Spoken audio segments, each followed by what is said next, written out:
So I'm from UTC. I'm Patty Muldoon, and I lead employee engagement there.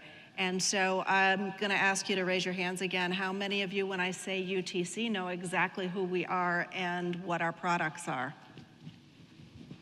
Not too many. Leave your hands up, please. So I'm going to say some of the brands that we have, and if you recognize those and now know who we are, raise your hands. Pratt & Whitney Aircraft. Any of you ever fly? The engines on the aircraft. Otis Elevators. That's more. Carrier Air Conditioners. I think they're working really hard in here right now because it's kind of cool. Kidde Fire Extinguishers. I could go on and on. So I think what I'm trying to set the stage here with is that we have a level of complexity in our corporation that drives how we do things. And so we have 200,000 people around the globe. We have nearly every country represented, and the diversity of our products is very wide, right? So we are a company heavy on engineers.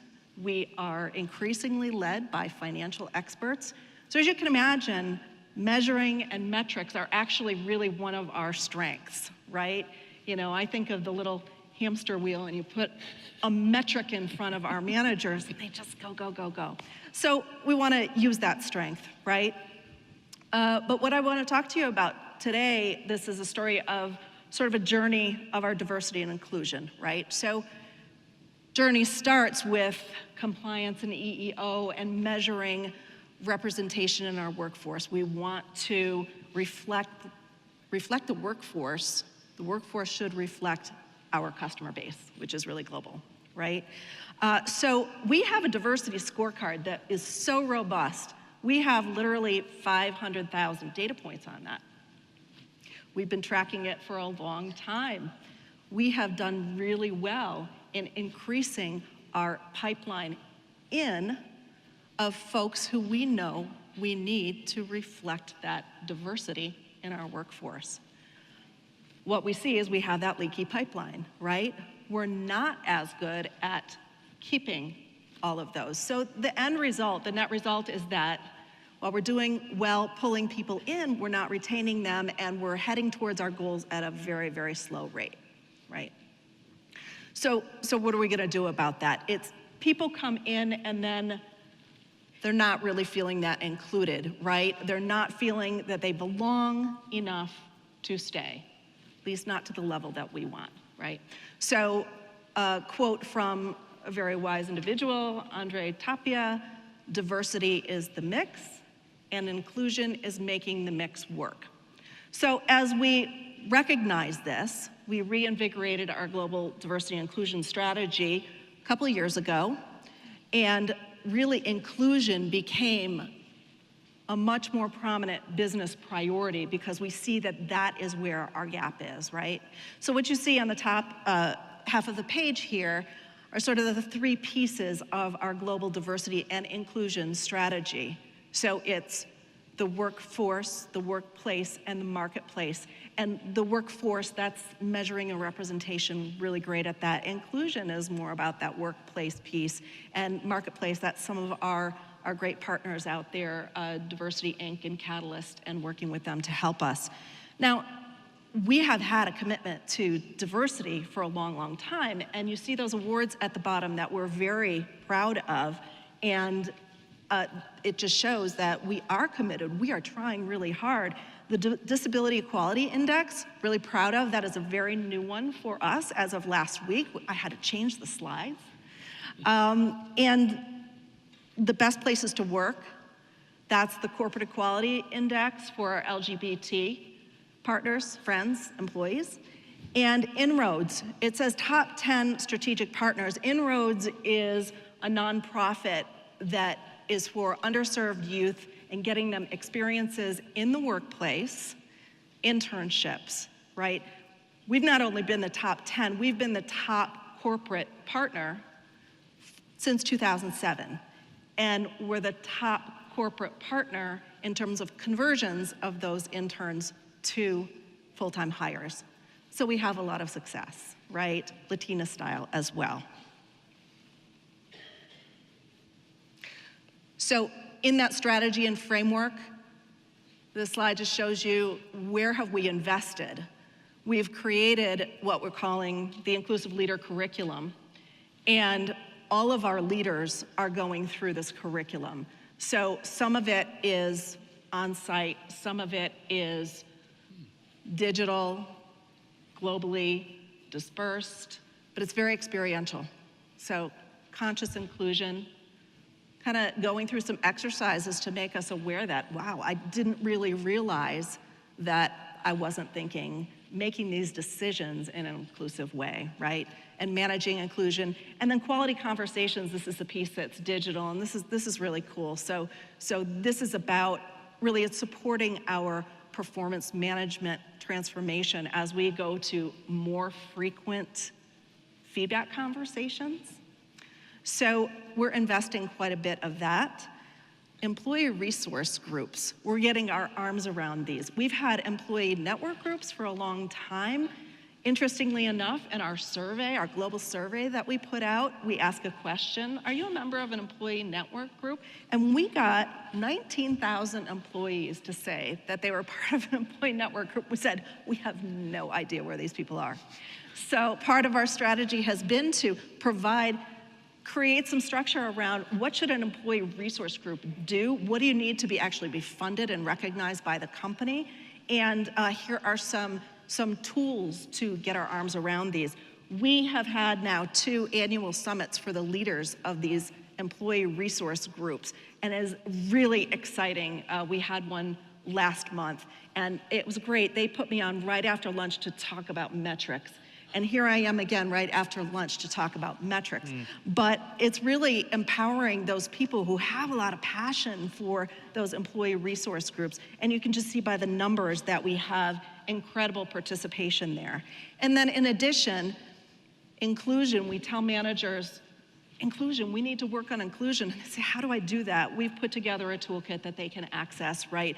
Resources from our partners, Catalyst Diversity, Inc., Diversity Best Practices, and also some small little tools that they can work with, right? So these are the things that we're doing. This is what we're investing in. So how do we measure that? Now, how do we hold the leaders accountable? I told you we're really good at metrics. Inclusion is not as easy to measure as how many people do we have in our organization that reflect our customer base. So what we've done is we've been doing an employee survey for a long time with TNS. And what we did was we created, there's a little bit of smoke and mirrors because all the questions were already in our survey, but we created an inclusion index.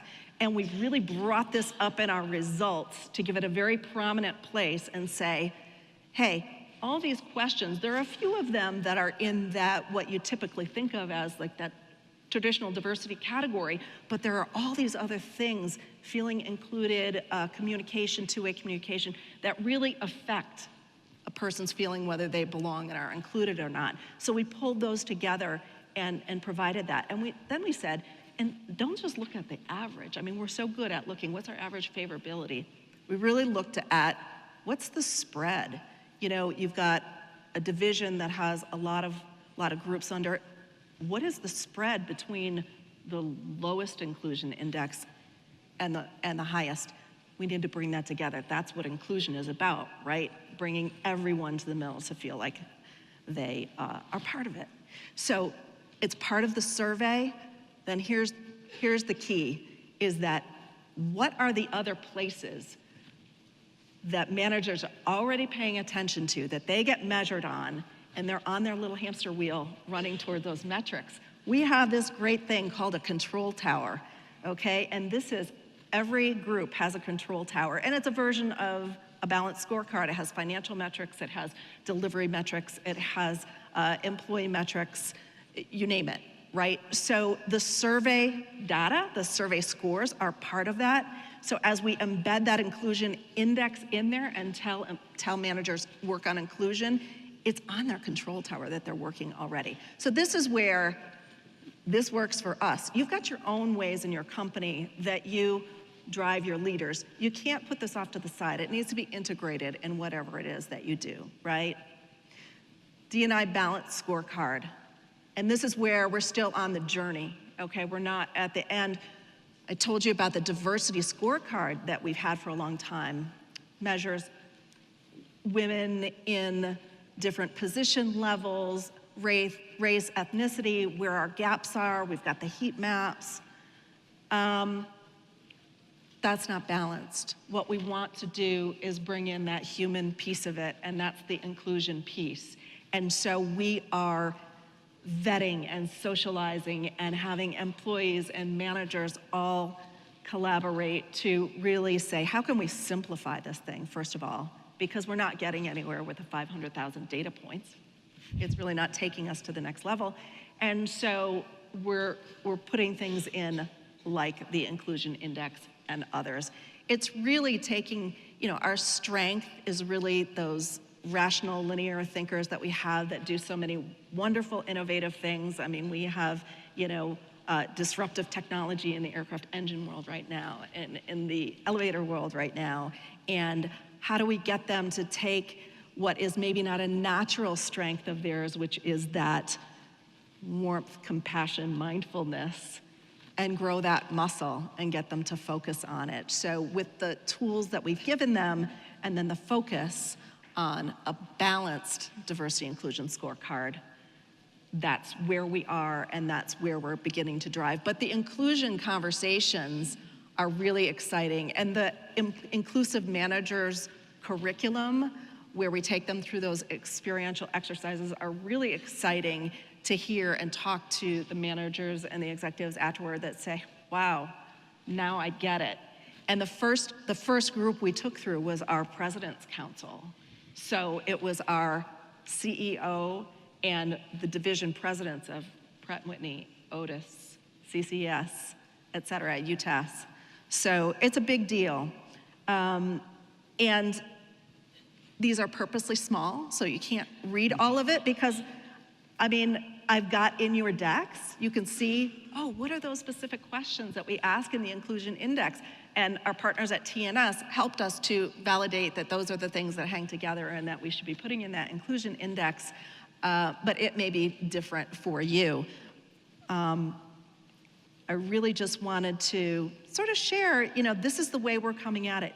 We are so dispersed, so distributed, and we are talking about global diversity inclusion now. It started with this US compliance, and we are talking about global diversity now. So we really need to take these systems and these metrics and get everyone aligned and get a good cadence with them. We're too big to get everybody in a room and have a huddle and say, let's do this now. But this is our take on it. And that's what I wanted to say. Thank you, Patty.